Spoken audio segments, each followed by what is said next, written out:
Audrey, you know how we're always searching for those big breakthroughs in quantum tech? Well, this paper by Jinxie and Go and their team at Shanghai Jiao Tong University, it's a huge game changer for quantum memory. Oh, really? I mean, I saw some buzz about near perfect broadband quantum memory, right? That sounds huge. What's near perfect even? Because, perfect is a pretty big word. It is, totally. But listen, they've developed this device that stores and retrieves quantum info from photons with ridiculously high efficiency and fidelity simultaneously. Traditionally, you'd choose high efficiency, lots of noise, or super clean signals, but you'd lose a lot. Their work, it just cuts through that. They're hitting efficiency up to 94.6% and fidelity as high as 98.9%. Wow. Wait, 98.9% fidelity? So the info they get out is almost identical to what went in? That's incredible. And the noise is like 5 times lower than what we've seen before?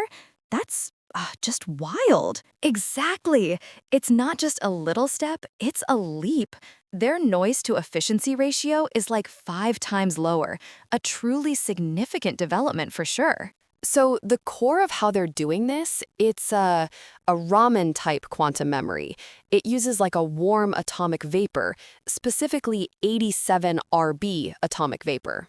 Okay, 87 Rb, so rubidium atoms, right? How does that even work with light? What's the connection? Right. So the quantum state of a photon of light, it gets mapped into a collective vibration of these atoms. That's what they call a spin wave. The really clever part, though, is their innovation. First, they actually uncovered the intrinsic physical mechanism governing how the input photonic states transfer to these stored spin wave states. Huh, okay. So they really understand the underlying physics. But then what? How do they make it compact? Exactly. That's the intelligent spin wave compaction. They discovered a spatiotemporal Hankel transform mapping. It's this mathematical symmetry describing how light transforms into a spin wave and back.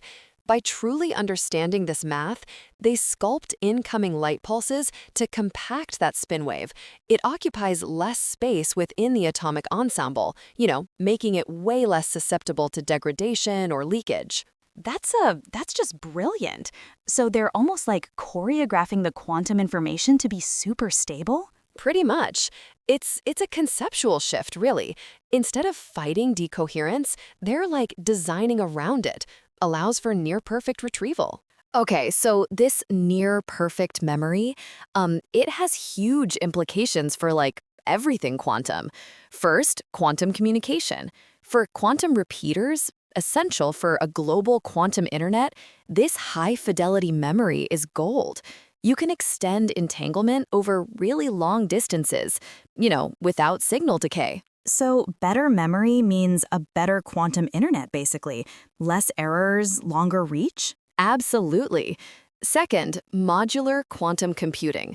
Think of quantum memory as the nervous system for quantum computers. It allows different processors to share and synchronize quantum states. This improved performance means fewer errors and less computational overhead for error correction. That makes sense. If your memory is better, you don't have to spend so much energy fixing mistakes. But what are the challenges still, Shannon? Good question. Well, a huge leap, things to tackle. Storage time. Current 17 nanoseconds. Many apps need microseconds, even milliseconds. Scalability. Lab work now needs to handle multiple channels, integrate with other systems. Environmental robustness. Real-world networks need memories working outside controlled labs. So lots of fascinating work ahead. Yeah, totally. But still, the core idea of choreographing noise instead of fighting it, that's like a massive change in thinking. It really is. A very exciting time for quantum tech for sure.